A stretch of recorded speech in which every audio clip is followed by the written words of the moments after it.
Hanya itu masakan Eropa misalnya.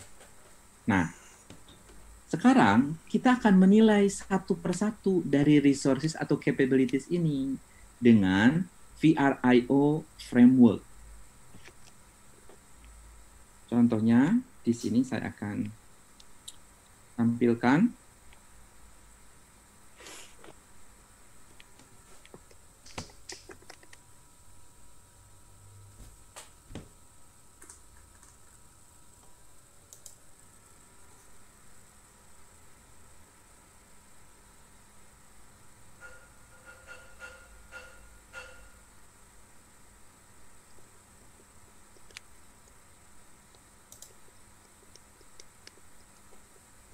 Sorry, bentar.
Bisa dilihat?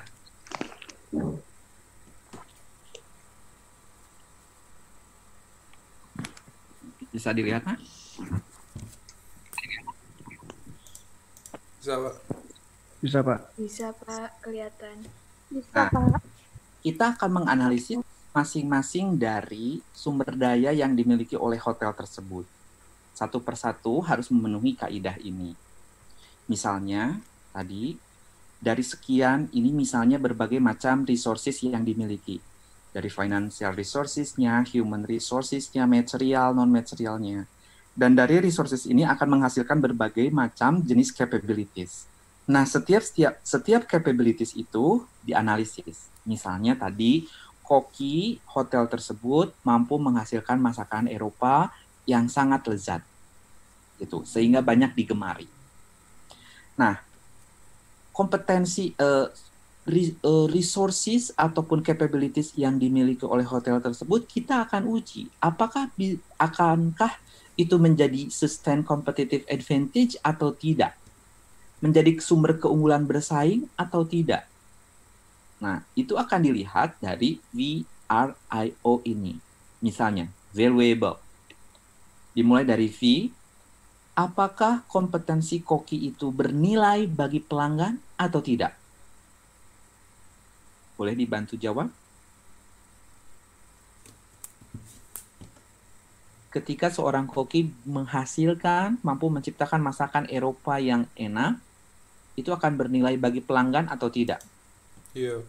Nilai. Bernilai. Nilai. Maka jika nih bernilai itu artinya yes, akan lanjut ke dalam uji yang kedua. Namun jika no, karena ada keunggulan yang dimiliki tapi itu tidak bermakna buat pelanggan.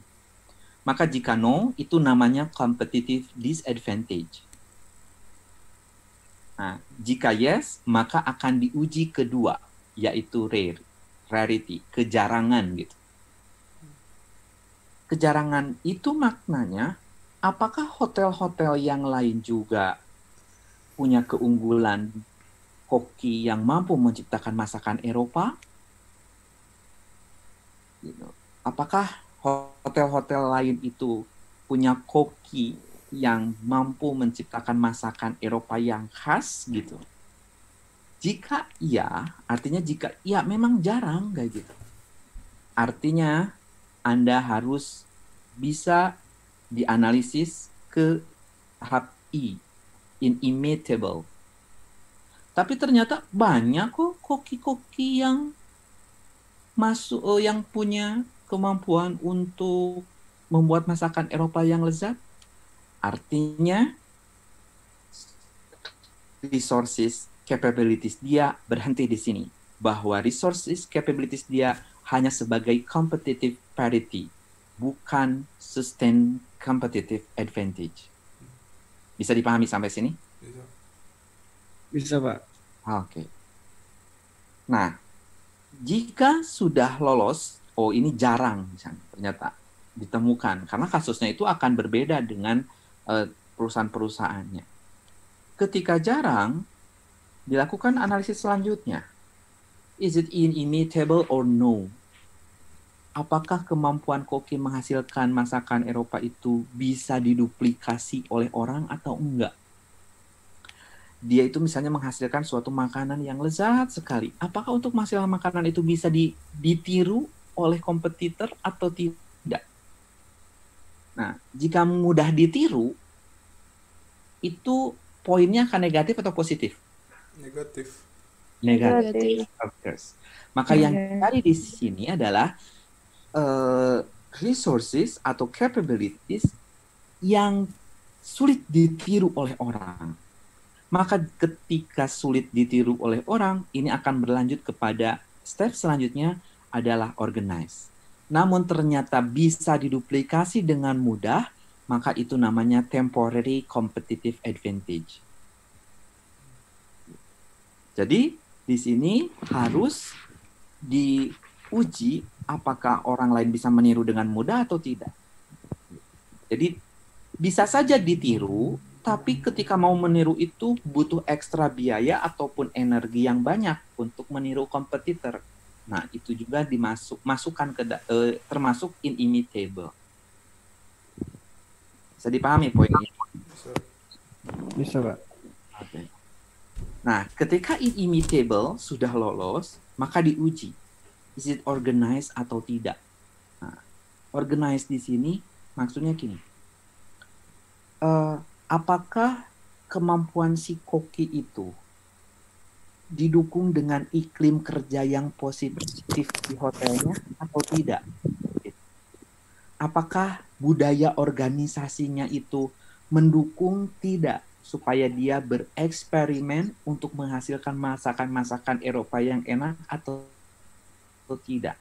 Bagaimana nih bosnya, mendukung atau tidak?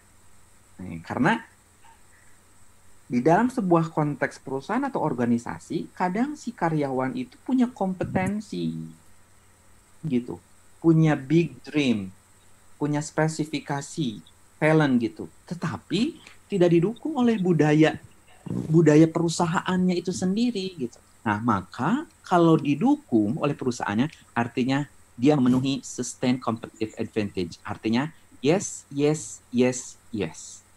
Namun jika tidak, maka dia berhenti no. Dia dikatakan sumber daya itu unused competitive advantage. Ada tapi tidak bisa digunakan. Nah, yang kita cari dari berbagai macam sumber daya sebagai basic di dalam menjawab strategic purpose-nya itu harus bersumber kepada sustained competitive advantage. Jadi hanya sumber daya ataupun capabilities yang mengandung SDA saja yang dimasukkan ke dalam usulan strategi nanti. Bisa dipahami sampai sini? Silahkan jika masih bingung. Pak, saya mau bertanya, Pak. Ya. Nanti yang dibandingkan dengan kompetitifnya itu yang kompetitif ya emang apa ya? Yang di sekitar itu kan Pak, yang disebutkan oleh misalkan yang disebutkan oleh si pemilik usahanya, misalkan dia punya kompetitif tiga kompetitor di daerahnya misalkan, kayak gitu kan Pak? Ya. Jadi kan maksudnya di sini kita harus fokus mau ngebandinginnya dengan siapa. Makanya di step awal itu kita sudah mention 3 tuh. Ya. Jadi patokannya itu aja kayak gitu. Jadi jangan liar kemana-mana begitu. Ya. Berarti Ya, Pak. 3 itu bisa buat nentuin SGA ini juga ya Pak? Iya betul. Jadi makanya di yang di atas itu Anda harus bisa mendefinisikan dulu secara umum siapa kompetitornya, dia itu kiprahnya bagaimana, performance-nya itu seperti apa. Bisa dipahami? Silakan, ada yang mau ditanyakan.